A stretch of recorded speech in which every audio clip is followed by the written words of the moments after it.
Ja sam rođen u Somboru. Nekako se desilo da iz Sombora, iz jednog malog mesta na severu Vojvodine, obiđem ceo svet. Mogu da kažem da sam ja iz Sombora poneo mnogo toga, pored obrazovanja.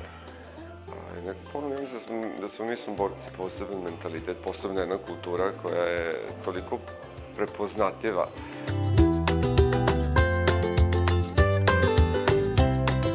Ono što je interesantno je to da sam ja jedan od pionira jedne nove procedure, jedne nove vrste lečenja problema od koje pati jako veliki broj ljudi, pogotovo žena, to su proširene vene.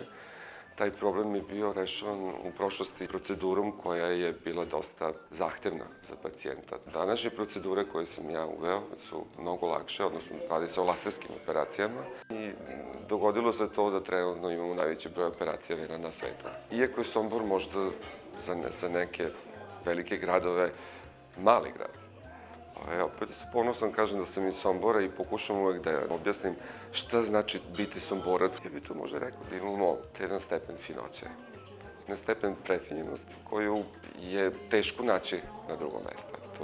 To bih ja rekao za Sombor.